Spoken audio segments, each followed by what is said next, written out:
Hi friends, ಇವತ್ತಿನ ವಿಡಿಯೋದಲ್ಲಿ ಮಾವಿನಕಾಯಲ್ಲಿ ಚಟ್ನಿ ಹೇಗೆ ಮಾಡೋದು ಅಂತ ನೋಡೋಣ. ದೋಸೆಗೆ, ಪೂರಿಗೆ, ಅನ್ನಕ್ಕೆ ಮತ್ತು ಮುದ್ದೆಗೂ ಕೂಡ ಸೂಪರ್ ಕಾಂಬಿನೇಷನ್ ಇರುತ್ತೆ. ಆ ಮಾವಿನಕಾಯಿ ಫ್ಲೇವರ್ ಎಲ್ಲ ಸೂಪರಾಗಿರುತ್ತೆ, ಟೇಸ್ಟ್ ಅಂತೂ. ಇಲ್ಲಿ ನಾನು ಒಂದು ಮಿಕ್ಸಿ ಜಾರಿಗೆ ಒಂದು ಅರ್ಧ ಆಗೋಷ್ಟು ಮಾವಿನಕಾಯಿನ ತೊಗೊಂಡಿದ್ದೀನಿ. ಕಟ್ ಮಾಡಿ ಹಾಕ್ಕೊತಿದ್ದೀನಿ. ಸ್ವಲ್ಪ ಕೊಬ್ಬರಿ ಮತ್ತು ಒಂದು ಈರುಳ್ಳಿ, ಸ್ವಲ್ಪ ಬೆಳ್ಳುಳ್ಳಿ ಹಾಕ್ಕೊಳ್ಳೋಣ ಫ್ಲೇವರ್ಗೆ. ಹುಳಿಗೆ ಹುಣಸೆಹಣ್ಣು ಹಾಕ್ಕೊಳ್ಳೋಣ. ನಿಮಗೆ ಹುಳಿ ಜಾಸ್ತಿ ಬೇಕು ಅಂದರೆ ಹಾಕ್ಕೊಳ್ಳಿ, ಬೇಡ ಅಂದರೆ ಸ್ಕಿಪ್ ಮಾಡ್ಕೊಬೋದು. ಸ್ವಲ್ಪ ಹುರ್ಗಡ್ಲೆ ಹಾಕ್ಕೊಳ್ಳೋಣ. ಖಾರಕ್ಕೆ ಒಣಮೆಣ್ಸಿನ್ಕಾಯಿ ಹಾಕ್ಕೊತಾ ಇದ್ದೀನಿ.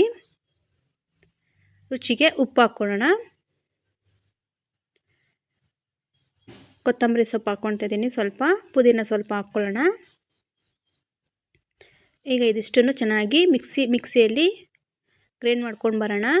ಈಗ ರುಬ್ಬಿಟ್ಕೊಂಡಿರೋದನ್ನೆಲ್ಲನೂ ಒಂದು ಬೌಲ್ಗೆ ಹಾಕ್ಕೊತಾ ಇದ್ದೀನಿ. ಇದಕ್ಕೆ ಒಗ್ಗರಣೆ ಕೊಟ್ಕೊಂಡ್ರೆ ಅಂತೂ ಇನ್ನೂ ಸೂಪರಾಗಿರುತ್ತೆ ಟೇಸ್ಟು. ಈಗ ಇದನ್ನು ಒಂದು ಬೌಲ್ಗೆ ಹಾಕ್ಬಿಟ್ಟು ಒಗ್ಗರಣೆಗೆ ಹಾಕ್ಕೊಳ್ಳೋಣ. ಇಲ್ಲಿ ಒಗ್ಗರಣೆ ಹಾಕ್ಕೊಳೋದಕ್ಕೆ ಚಿಕ್ಕದೊಂದು ಬಟ್ಲು ಇಟ್ಕೊಂಡಿದ್ದೀನಿ. ಬಟ್ಲಿಗೆ ಎಣ್ಣೆ ಹಾಕ್ಕೊತಾ ಇದ್ದೀನಿ. ಸ್ವಲ್ಪ ಸ್ಟವ್ ಆನ್ ಮಾಡಿಬಿಟ್ಟು ಎಣ್ಣೆ ಕಾದ್ಮೇಲೆ ಸಾಸಿವೆ, ಒಣಮೆಣ್ಸಿನ್ಕಾಯಿ ಮತ್ತು ಕರಿಬೇವು ಹಾಕ್ಕೊಂಡು ಸರ್ವ್ ಮಾಡಿಕೊಂಡ್ರೆ ಸೂಪರಾಗಿ ರೆಡಿ